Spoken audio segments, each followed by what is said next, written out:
firm over the next 10 years.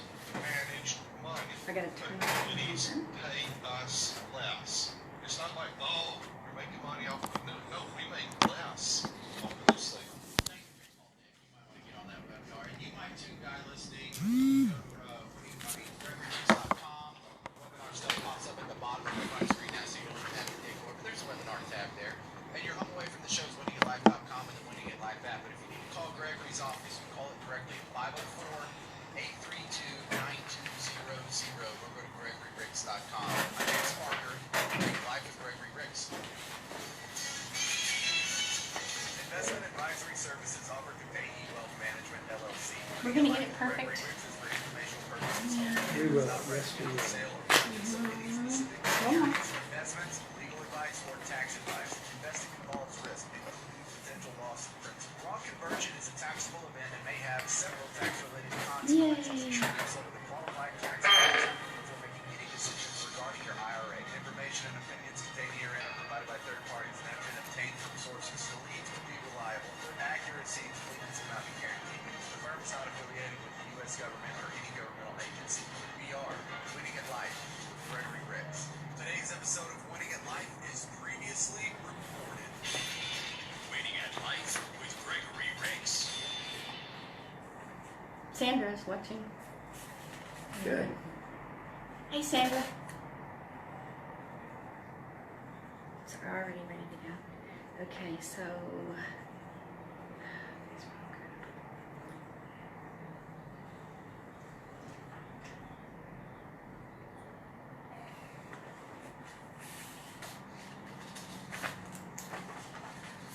Oh, man. Okay. 4 minutes. 4 minutes. Okay.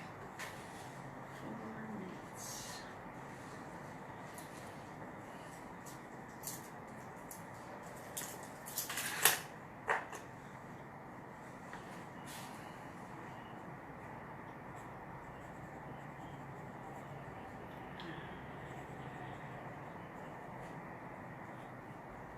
Okay.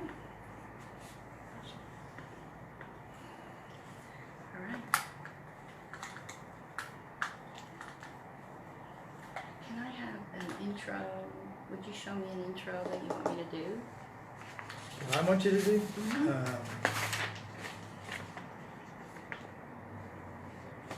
Well, let me think about it.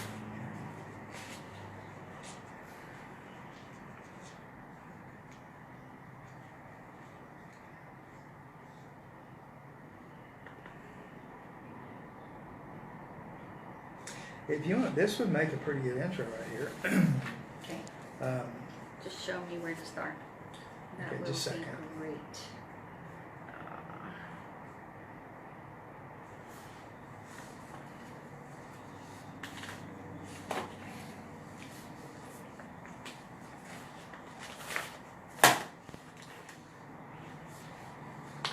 you could actually read this whole thing.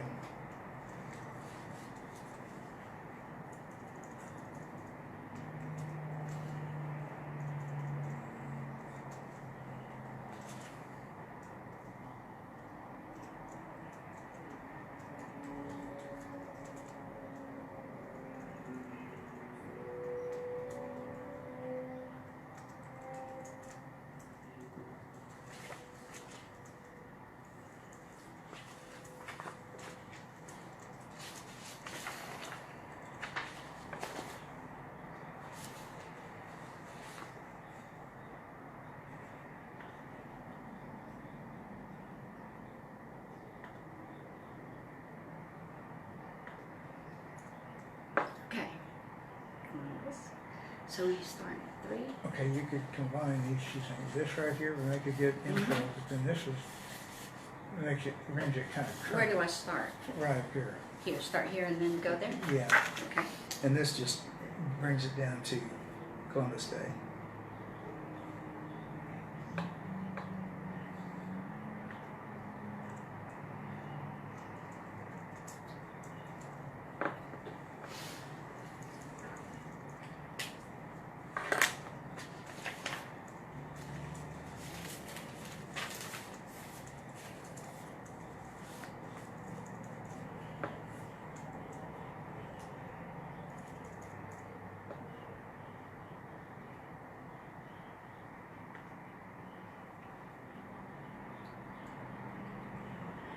Okay, there we go. And then I'll go here. I don't think I need any of that.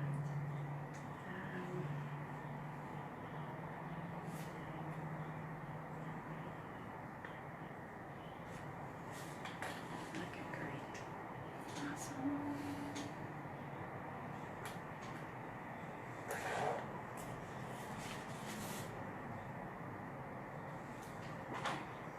Sanders, what's it? 4, 3?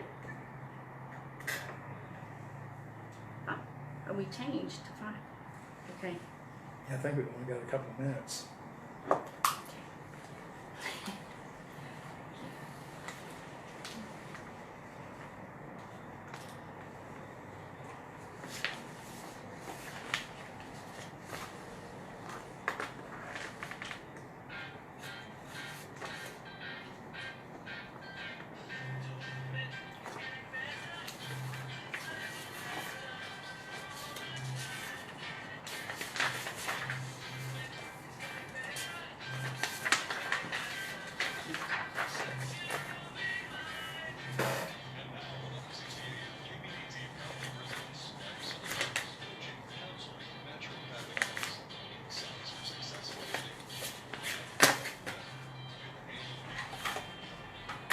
Welcome to them. They had replicas of them.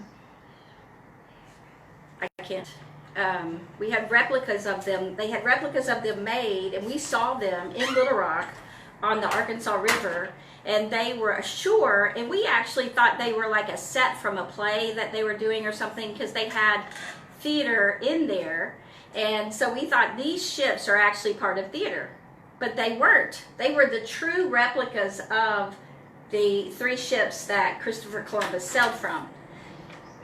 And the reason we were so shocked and thought that it was a set of some kind is because those ships were so short and they were small. They were very, very small. And even for sailing ships in those days, sailing ships were big, you know. These are very, very small. And we, you know, in our studies, we discovered that they were called caravels, very fast moving ships, but very small. 50 to 70 feet long. Are you kidding me? They were not very long. That's like walking across the backyard, you know? Yeah. There was the Santa Clara, the Nina, they called the Nina, the La Pinta, yeah, and or the Santa Maria. And 2 of the ships, the Nina and the Pinta, were tiny by today's standards of ships. And that's what we couldn't believe, how small they were. Yeah, right. How absolutely. big is that? So when you think of 50 feet of most people's front yards, and it's like a, you know, subdivision, that's about 50 feet. Yeah. Well, maybe 70. It depends on if you're close to the street, that would be about 50 feet. If you feel like you're not, you got a little farther back, then that's about 70 feet. That is not very big. Yeah, for football fans, say 60 feet, it would be 20 yards. You know, Yeah. on the gridiron, right? That's not very far. Well, and Columbus chose them. This is the coolest thing, because we want to honor Columbus because he did so many cool things. One of the reasons he wanted these ships, which are called caravels, is Right. because they sit up on top of the water. They don't go but maybe 7 feet down into the water, and they glide across the water. And so he wanted guarantee, and I do not blame him at all. He wanted the guarantee that he would make it where he was going across the ocean. Yes, and you know, he ran into many surprises there, right? And he ran into a continent. Yeah, he ran And into so- a continent. And they were familiar with the Atlantic Ocean, but they were not familiar with that far across the Atlantic Ocean. And so, as one man put it, one researcher put it, they just kind of bumped into the land. Yes, that was it's so interesting. For 35 days, Columbus, you know, and his crew of I think 86 Spanish sailors sailed westward, searching for a passage to China and India. Now that is because the Ottoman Empire in China had closed the other ways to go. There were no trade routes open, so Right. he assured the king and queen Isabella and Ferdinand. that he could get through a different way. So he was trying to find a different route for trade, and so he was looking for India, basically, a trade route through there, and passage to China and India. So with the men close to mutiny against their foreign captain, because he was He was Italian, not Right. Spanish. Right. And so he had actually is the one that came up with the plan and came up with the money. And they, he tried before that to go to Italy and the king and queen there, and they didn't want to do it. And then he went to Spain to Isabel and Ferdinand. They said no. But then somehow after the Spanish conquest, I guess they had victory in their blood, they said yes. So he got to go. So they trusted him as the captain. But after being out there, I can't even imagine. But at about 2 a.m. on October 12th, so we figured that out. That's only like 3 months from the time they landed, that they said land would be, they saw land. Basically, it was the Bahamas, right?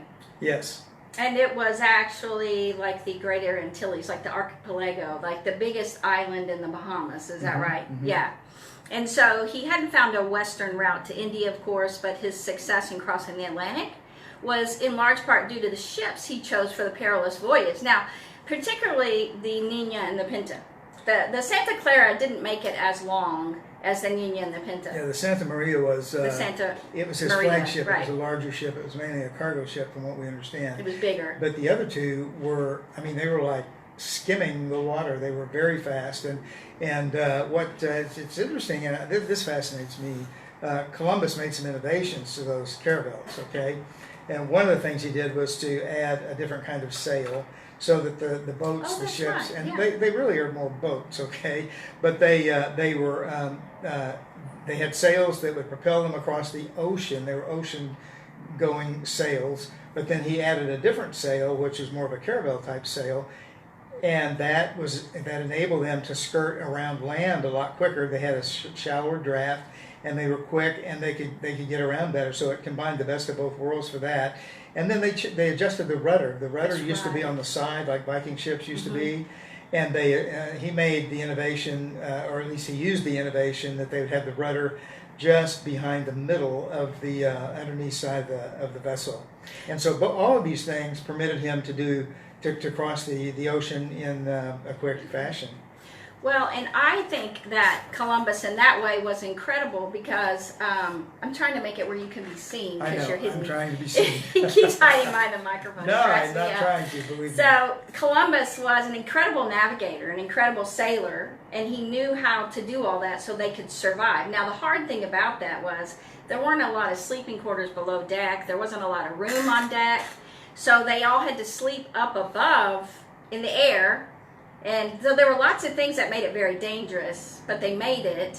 And then, of course, they ended up in the Bahamas. So Columbus Day is a U.S. holiday that commemorates the landing of Christopher Columbus in the Americas in 1492. Not the mainland of America, which a lot of people think it is. So we were with people yesterday that were saying, so what did Christopher Columbus do? And we were like, well, he's noted for discovering the Americas. Oh, and that really shocked us because this is a man. He's about 32. And he started the conversation. We were surprised how many people did not know who Christopher Columbus was. And so I said, we need to make sure and do this today. It was unofficially celebrated in a number of cities and states as early as the 18th century, but didn't become a federal holiday until 1937. So when I was in school, Christopher Columbus was a hero. We got to learn all about him. And so it was pretty cool. When you were in school, same thing. Yeah, So- Christopher Columbus was a hero. He's still one of my heroes, and Yes. he's been maligned in so many different ways. Now they're doing that. A lot of They've what been- happened was not his fault, that there was harm. But the thing is, we really are here today to talk about the virtues of this man and the accomplishments of this man, basically opening up the New World, and doing it in such a way that no other people who had connected with the New World had done. Was he the discoverer of the New World? No. Vikings had been here in the year 1000, okay, and we know that because we have record of it.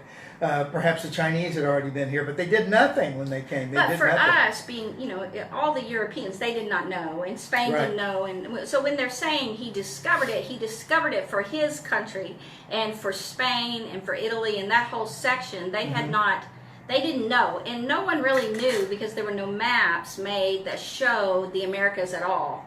In fact, they didn't even know there was the Pacific Ocean, which is why he did the dangerous Atlantic Ocean. Right. Very dangerous that he embarked on that. So there were lots of things that weren't known back then. And so we learned about what a great sailor he was and a great man that he was. And nowadays what we find is revision history. All our heroes from the past, all our past for centuries and centuries since our country has been founded, are being revised so that we see faults only. You know, everyone has faults. And so if you point out anyone's faults in order to demonize them and anything that they did, but also to revise it as though things were their fault that weren't. And so we want to just tell you all the good things about Christopher Columbus and why he is celebrated, why he was celebrated, and all the wonderful things about him. Because on Getting Better, we want you to see people that are stout-hearted, that are brave, that are courageous, that are determined, that don't give up, that work hard, have great heart and passion for what they feel God is leading them to do. And that is how I see Christopher Columbus. Yes, and I just listed some of his qualities here: seaman, navigator, explorer, leader of men, man of prayer, adventuresome, courageous, creative, and determined. This is Christopher Columbus, and he had magnificent goals, and he was not the greedy politician and person that sometimes he's made out to be. If anybody was greedy, it was Ferdinand and Isabella. Right, and so Columbus intended to chart a western sea route to China and the fabled gold and spice islands of Asia. That's what Ferdinand and Isabella wanted him to find, were the gold and all the spices, and bring those back home.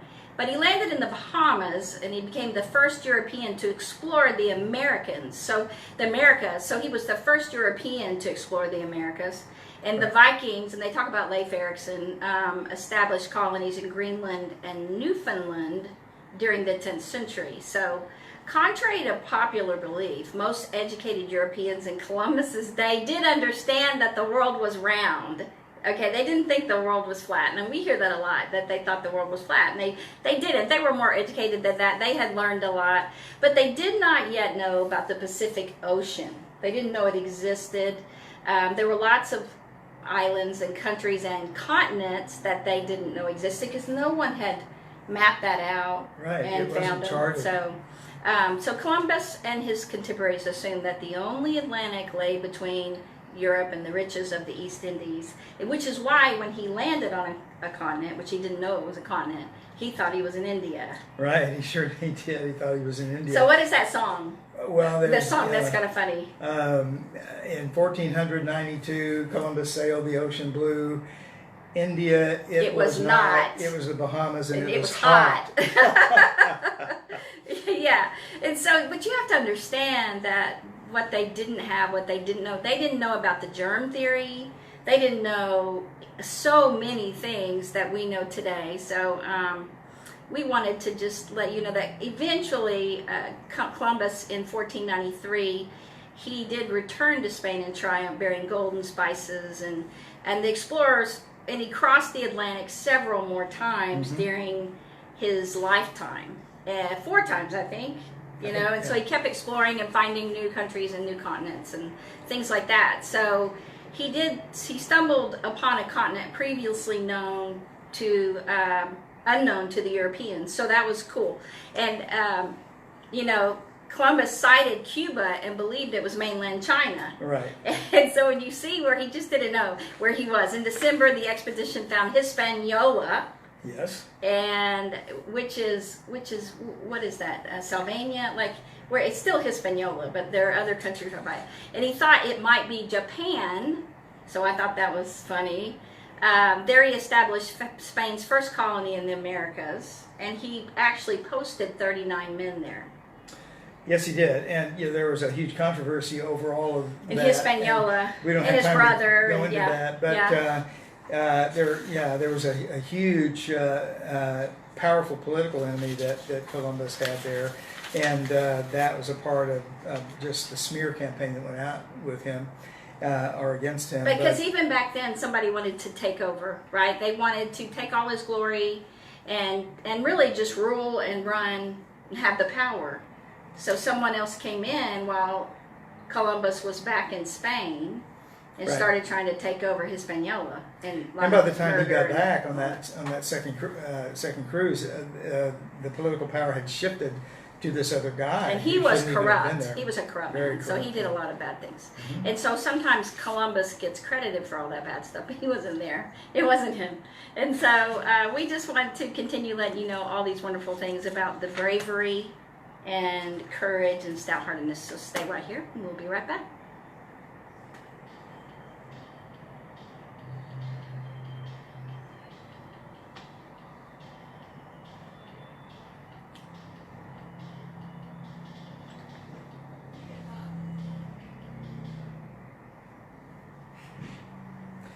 Here's a great quote right here. I didn't want to keep talking since I had cut it off. No, I turn your mics off because y'all are just in here. Oh, that's what you meant. Yeah, Like we can that's what talk. I said, y'all can talk. But I want to have them on for the video right now. If you can turn them back on, can we talk for the video? Because I have the sound on there. No? Is the sound coming through your microphone? Yeah, I took the headphone mic and hooked it to the. It should be. Okay. Do you think it's? I can't hear my mic on. Yeah, she Yeah, turned the them off mic's right not- now. Yeah, they're off. Okay. Because, yeah. Well, you can leave them off. I think that they can. Yeah, they can hear you because you're. Now, your except phone that it's plugged speaker, into right? here. I don't think so because I have it plugged into the. Usually, Christy always left our microphones on even during break, so we could. Yeah, but lately we've been having it's like a delay, so sometimes maybe like 40 seconds before the show starts, I can hear y'all. So that's why I turn the mics off. Oh. Okay. Yeah, I turn them off, but I mean, if I it's can not un- picking up from your speaker, then I'll just turn them back on. That's okay. I and then can I'll turn 'em off. unplug, and then when we do it, I'll plug back in. How's that? It's up to you. You I just can have to turn 'em signal me. on. Yeah. Okay. Okay. I don't want to mess up the radio show. So if I you can could, signal you to just not and then talk I'll need 40 you to seconds be before the quiet show. when she does that. I need you not to talk, right? Okay, because he So didn't I'll know just- that. For like 40 seconds before Mhm. the show, I'll just turn your mic off. Thank you. Yeah. That'd be great. Yeah. So Good. that is where you just can't talk, and I know it's hard. There's when she signals, there's like 30 seconds that you just See, cannot talk. I can't see her through this. Oh, you can't There's see no her. way I can see her. I have to go like this to be able to see So her. you really can't see her through that? No. There's tremendous glare and then it's dark glass and stuff, so Well, it's I real hard for me to see. is that the way it's been the last few times? Uh-huh. Yes, so we're having, for everybody on video, we've had streaming problems here at the studio. So we've had to use our own stuff to go ahead and stream. And so we've been trying to get that right, and it's kind of messed up our ability to do some things like we used to do it. Like, so today we don't have a clock. There's just some things not working, and that's always the way it is when you're doing it live. Right. And so right. we've had some little technical struggles. So hopefully we'll be able to get that worked out. But we're still able to bring you the show, and we're glad about that. And hi, David. And hi, Mom. Hi, Shirley. Hey guys. And hi, Sandra. Just hi, everyone, for being here. Yeah, thanks for coming on with us. We appreciate you. If you have anything to tell us or anything you'd like to say, please just say it on the screen. We can see it, so we can see what you say, and we can see that you're there. Okay. What would you like to do now? Well, I was thinking that this is a good follow-up to what we said before the break, and it just basically, he's saying his arrival marks where we as a country and hemisphere began to really take off. So Because can you do me a favor so we can see you better? Why don't you scoot that way on the Okay. side of, and then we can turn your your thing this way. I still can't see if you see. I want you to be able to be seen there. see, this thing is right in the middle of my face. As far as I can Okay, so I'm going to move this tell. Okay. this way. Someone doesn't want me to be seen. No, I want. See, there we go. About that. I did not mean to do that. Okay, everybody's here. Sorry about that. Okay, so what I want to see is if I pull you this way, is it starting? Just a minute. Can you be seen better? I really want you to be seen. I know.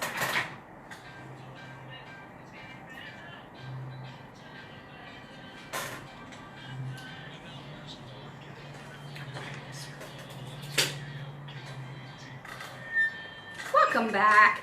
We are celebrating Columbus Day early and letting you know all about how brave and courageous he was. So the first Columbus Day celebration took place in 1792 when New York's Columbian Order, better known as Tammany Hall, held an event to commemorate the historic landing's 300th anniversary.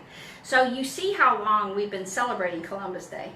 And it's really started just becoming Columbus revision history since the 80s, late 80s, 1980s. And so, you know, it seems like everybody wants to change it to just us knowing about slavery.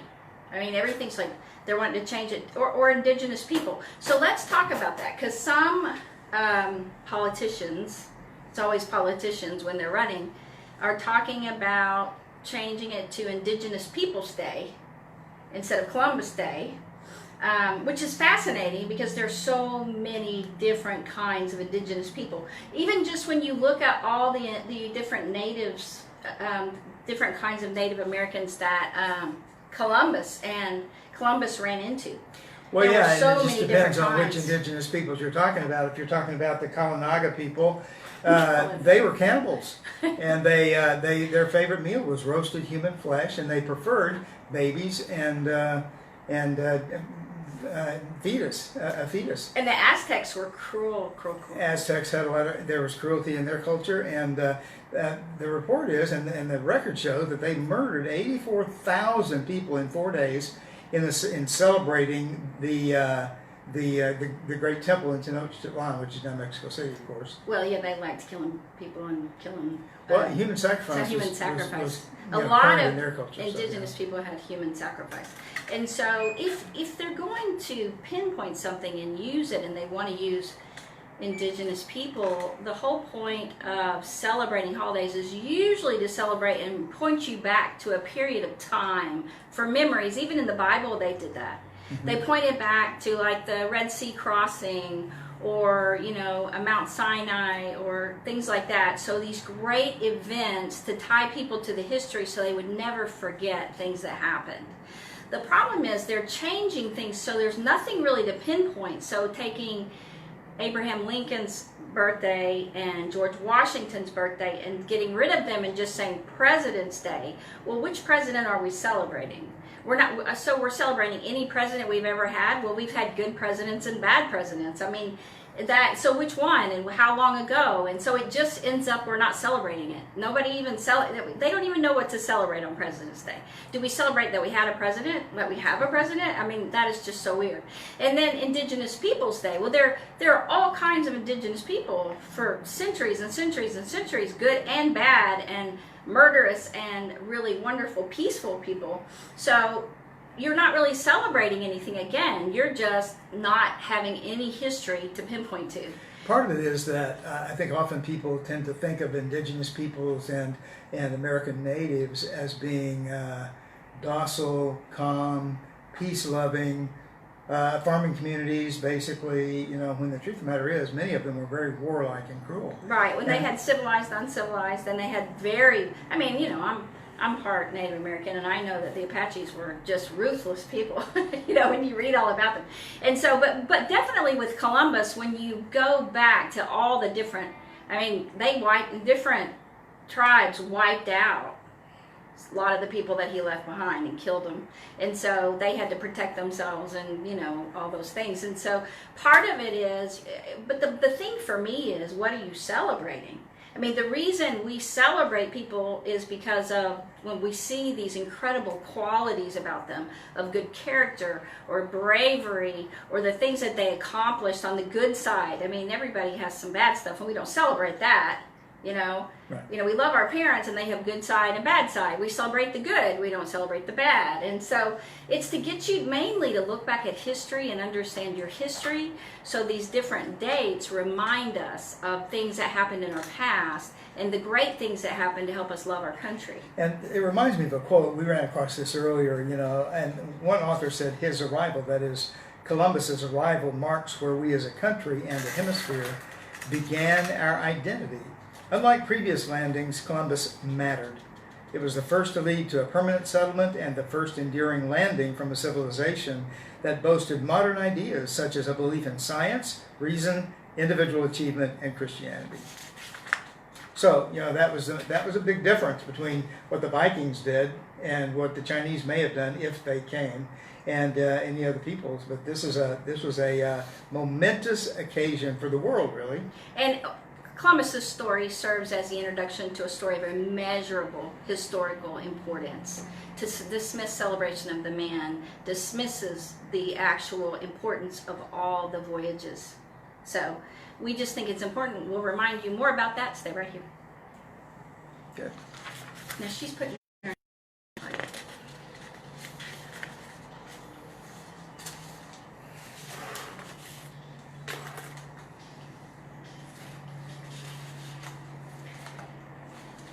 Is that 5 seconds or 5 minutes? Seconds? 15 seconds. Okay. Okay. Chrissy told me that this was 15 seconds. Chrissy, she would go. Yeah. Just 5 was So I like. normally do like 30 and then like 15, and then if it gets like 10, I just wrap it up. Okay. Okay. This is that radio quote that we might want to use that later. I'm not sure where you can put it. Yeah, so I wanted to go into the different.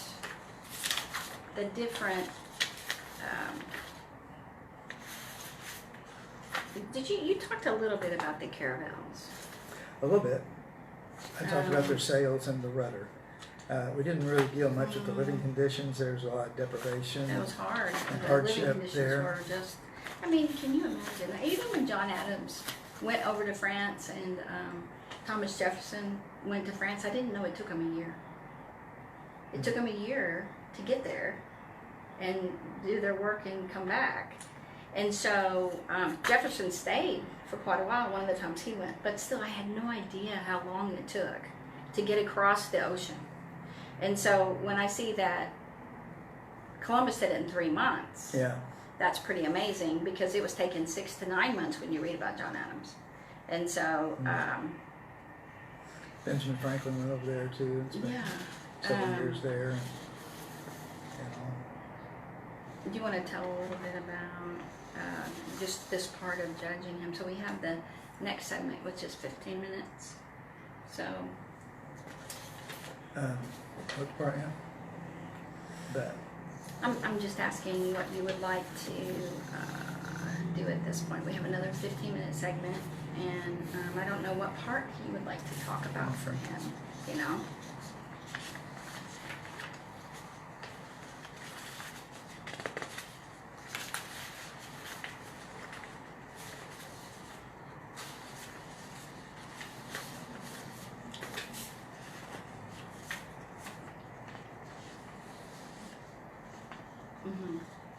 Nobody's making suggestions.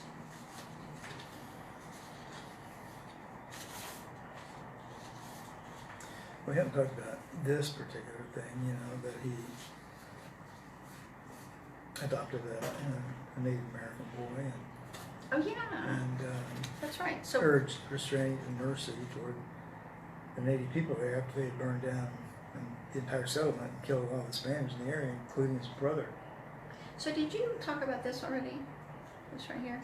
I just mentioned he was a man of prayer. I hadn't mentioned that. We haven't mentioned really too much the deprivation. We could talk about that, how hard it was, and talk about his determination. He was a very determined man.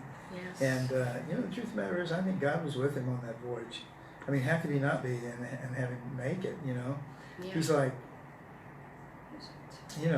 floating, you go over there a little more than a rowboat.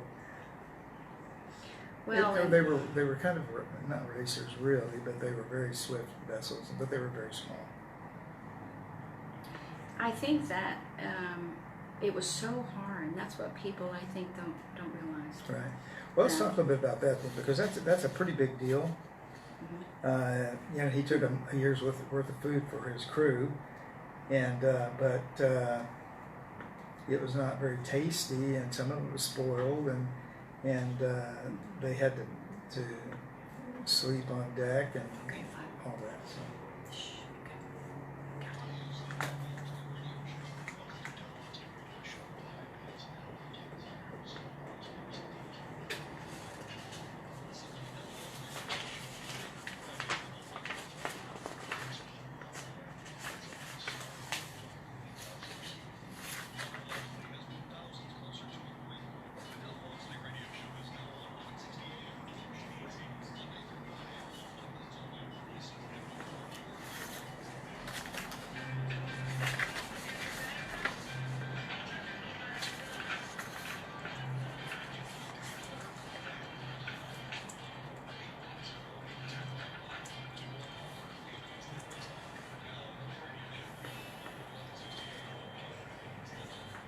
Welcome back.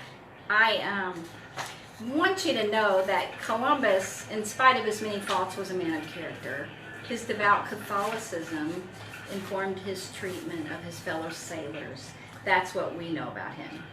Right, and I mean, I think he was a man of very strong character, and that shows in a lot of the information that we have about him, and despite what his detractors might be saying.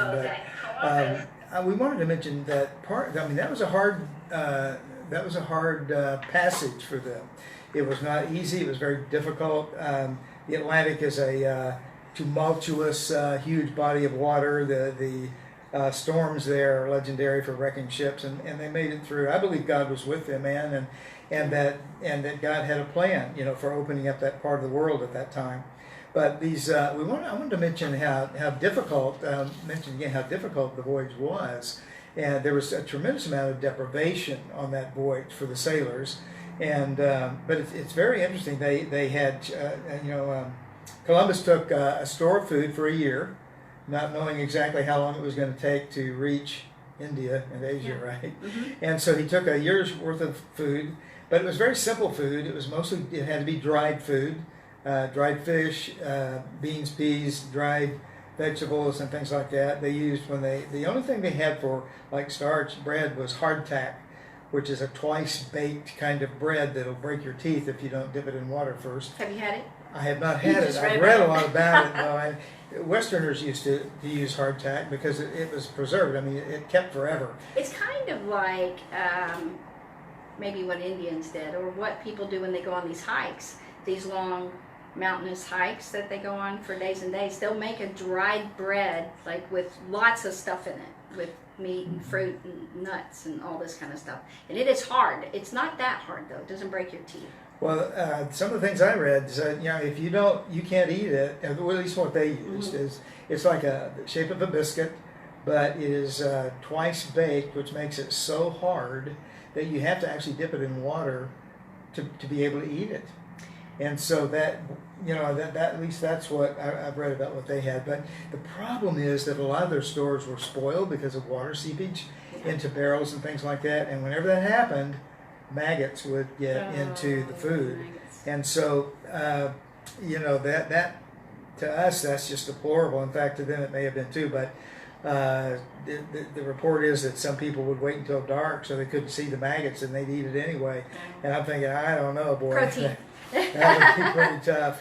But so that was one thing, just the deprivation. These men had to sleep on deck. Yeah. The ships were so small, they didn't have any rooms. They didn't have any place for them to sleep, and so they slept on the deck. Usually at the back of the ship, there was a little bit raised platform back there. They slept there, but they still had guys who were trimming the sails and dealing with leaks and all kinds of things like that, 24/7, all the time they were doing that. So I'm thinking these guys didn't sleep much during that 3-month voyage, Yeah. And but he also, I know that Columbus had them pray every 30 minutes or so. He was very aware that God was in charge of them making it or not.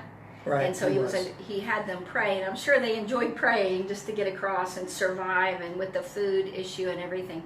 It is a very dangerous thing to cross the ocean in a ship like that. Yes. And it's still dangerous today, but these young people that'll, go out on these small ships. Or on kayaks even out there, Not kayaks, but they go out on the smaller sailboats, right? The ocean and you see kayak, these young, and I say young young people, because they're like 14. You said the girl that crossed at 14 and the boy that did it. So, but they had, but they were prepared, but still it's a really hard journey. And so he had him pray for their long journey to the New World. And even Bartolomé de las Casas, the defender and apostle to the Indians is what they call him, if hyperbolic, treatises on the treatment of native people made him famous, right? Because what Columbus did was after the natives wiped out a lot of the Spaniards, he still wanted them to treat the natives with respect. Well, and he was famous for that particular incident, indeed, and even his brother was killed during that native attack, and like what, about 35 or so people were 39, killed. yeah. Mhm. And but instead of retaliating and just murdering everybody around there, he advocated mercy to these people, and he really did want to incorporate peace and calmness and justice with them in a way that would preserve them, not destroy them as a people. And they spoke well of Columbus and his treatment of them and the indigenous. That's why Bartolome de las Casas spoke well of how Columbus treated the natives, because the natives spoke well of him, and he adopted a native boy. He did, and was apparently well known for that in certain circles. He adopted a Native American boy and really urged his fellow voyagers to exercise restraint and mercy towards those who had made them their enemies.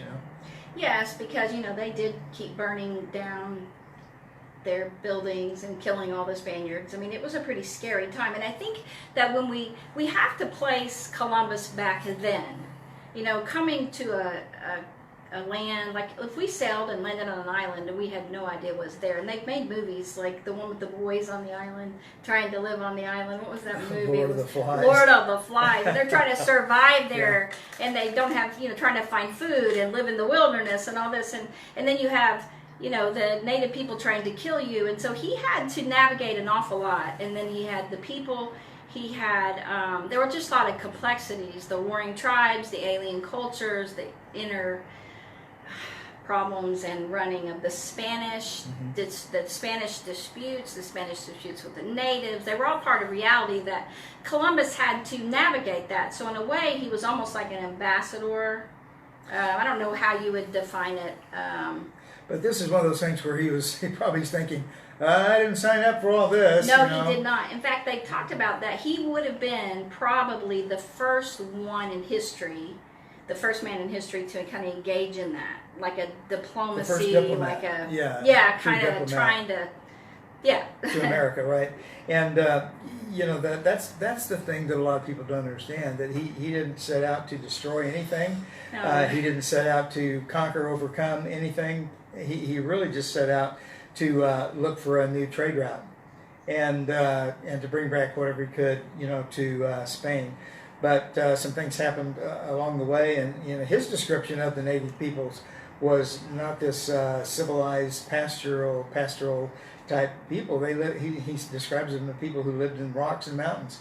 Well, and I think contrary to the simplistic picture painted by academia, schools, because we heard some of those songs and we were listening to them, I'm like, oh my goodness. The indigenous cultures Columbus encountered were sordid. They were just all different kinds, depending on where you were, and assorted as those of any other people in history. Sure. And that's what also gets me about South America. I mean, our friends are from South America, and the tribes, there's tribal people there, natives, and they're more like the Indians, and they're all different tribes, and they fight among each other, they kill each other. It's not like our African Americans here. They're not the same at all. And so they're all different kinds, and so to kind of lump them in all together, they have all different cultures. That the Zulus are different than the other ones, so they're you can't just lump them in like you can't lump our Indians all in together. Our Native Americans are not all the same. They're all very different. You're Creek Indian. Well, I'm Cherokee. I have my family members are Muskogee Creek. Yes. Yeah. And so their culture was very different than the Cherokee culture. And so to lump them all in together as the same, they were not the same, and they're still not the same. But I think academia tries to make them the same. If they don't go into it's like they're all the same, but they're really not. And so, Columbus had something to say about this, because he would get very hurt over some of the things people would say. He said, they judged me over there as they would a governor who had gone to Sicily or something, or to a city or a town, placed under a regular government where there's laws to be observed and an entirety where there's no fear of being killed all the time or ruining everything. And he said, I'm greatly injured thereby. I ought to be judged as a captain who went from Spain to the Indies to conquer, and bring back food and spices and, like an explorer. And it was more like wartime, people trying to kill us, and there were customs and religions that we didn't even know that were contrary to us, that we didn't understand. People who lived in rocks and mountains fixed under a dominion of a king and a queen. Right. you know. And he said they sit on their couches and they judge me when they aren't the ones out there doing that. And I think that's what we do today. You know, we do that with people in our past. We sit there and we try to say that was bad, and we don't know what it felt like to be back then. We don't know what it was like back then. It'd be interesting to for someone to actually be able to take Columbus's place and try and do what he did, and actually discover the hardship, the deprivation, the difficulty in trying to be an explorer and an ambassador, and other things rolled into one. It would have been an immense task. Yes, and I look at people that are willing to explore, because we have interviewed Justin Packshaw, who's an explorer. Right. And he goes up, you know, Mount Everest, which people die all the time climbing Mount Everest. He goes across oceans. He went to The Arctic, the Antarctic. You know, he followed in the footsteps of the actual journey of the man who went to. Yeah, I can't think of his name right now. America. The guy that went to the Antarctic and got his ship hung up in the ice. Yes, and he everything. followed that voyage, and they made it. And so you know, he's such an incredible man, and he encourages people to get out and explore. So one of the things that I would like you to do to celebrate Columbus Day on Monday, just think about taking your kids and doing geocaching. Good Okay, idea. it's That's going a great in idea. geocaching. So geocaching, it's actually CACH, is a cache when bank robbers take a treasure, take their money and they hide it in the ground, or they hide it by a tree, and so it's called a cache. And so you can actually go online to geocaching, that's GEOCACHING, geocaching.com, and it'll show you where treasures are hidden all over the world. And in your town, like right here by the studio, we could pull it up and there would be ones around here. And you use your GPS on your phone and you go find it. And you can, and so they're usually like in ammo boxes or something like that, and like these boxes that people put them in different shapes. And they have toys or letters or things like that. So they have a treasure inside. And then you open it and you see what's in there, and it says if you can take something but leave something. Right. And so they are all over. So we were doing it out by Dollar General the other day in Hazlitt, looking for because when you have the GPS, now this is the thing, it is harder to find something than you realize. You think, oh, it was easy for a Spaniard to jump in a ship and try to find something in the ocean. That is very hard to do.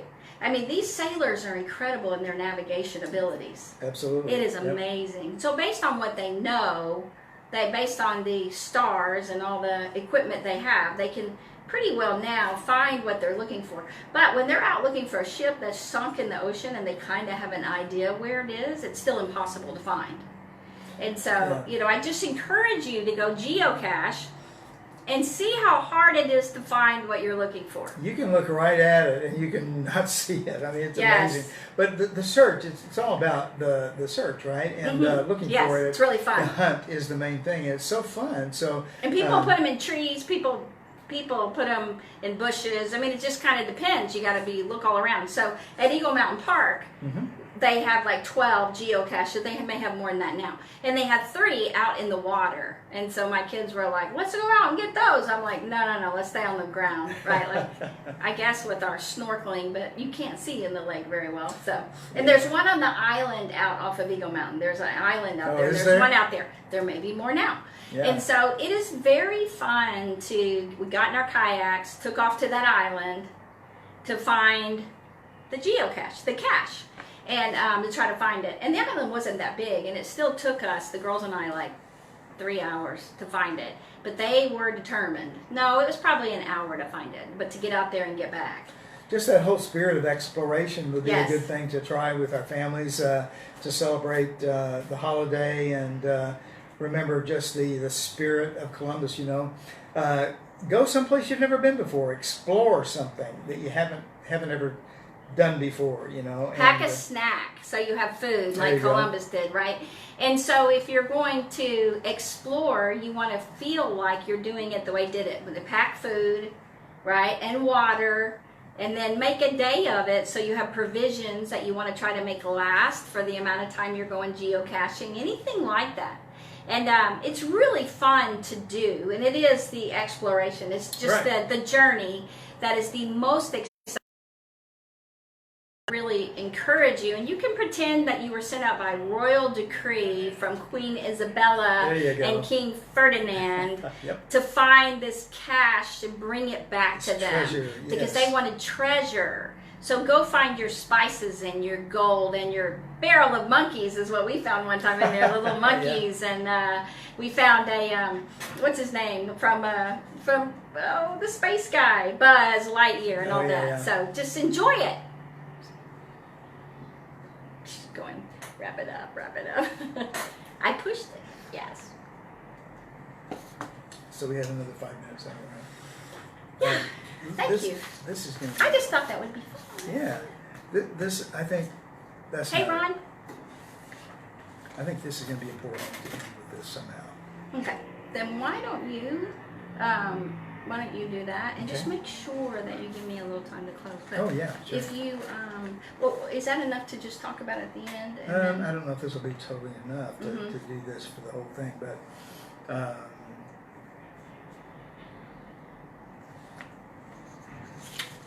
I mean, I've already mentioned some of his the qualities that I think about when I think about him, but Reagan put it in a really great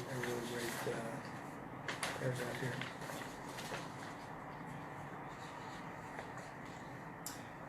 Anything else besides geocaching and just exploring these new well, spaces? you know how we were. I was bummed that we didn't think to bring ships today. Yeah.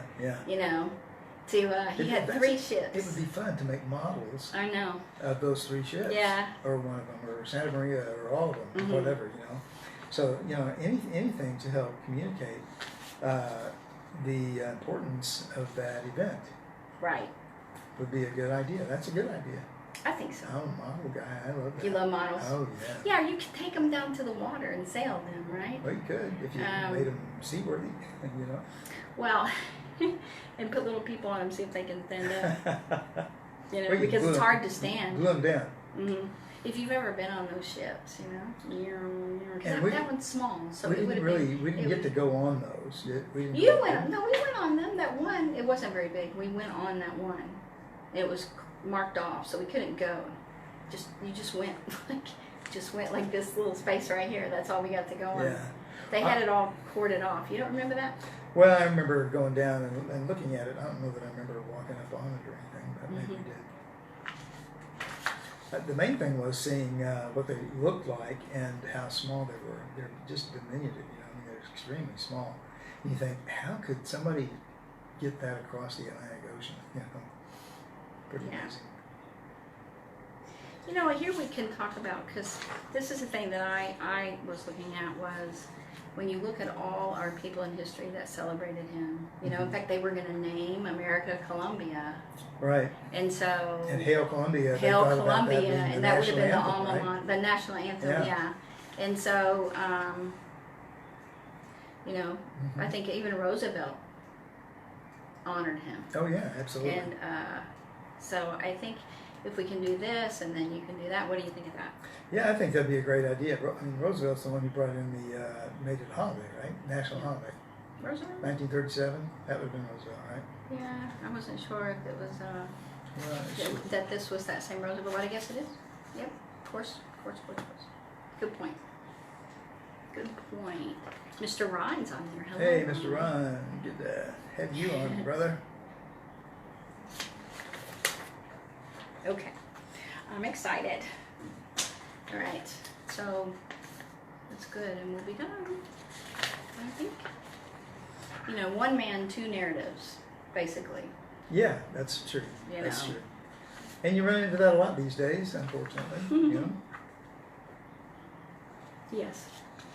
Yeah, that's true.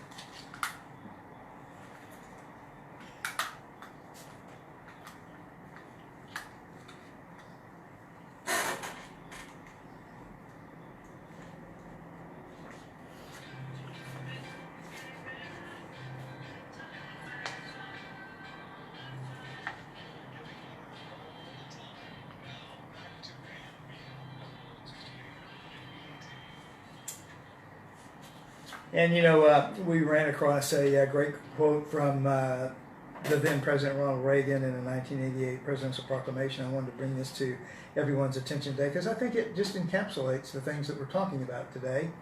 In Columbus, they found a hero who had challenged the unknown sea, leaving the old world for a new beginning on a virgin continent. He was a dreamer, Ronald Reagan said, a man of vision and courage, a man filled with hope for the future and with the determination to cast off for the unknown and sail into uncharted seas for the joy of finding whatever was there. Put it all together, and you might say that Columbus was the inventor of the American dream. We celebrate not only an intrepid searcher, but the dreams and opportunities that brought so many here after him. What a great thing to say. And we were talking about that you can get ships. You can do model ships. Mm-hmm. You can put ships in the water. You can take boats. We were thinking about Brent. I forgot the ships today. I was going to put them in the video, right? That we had ships.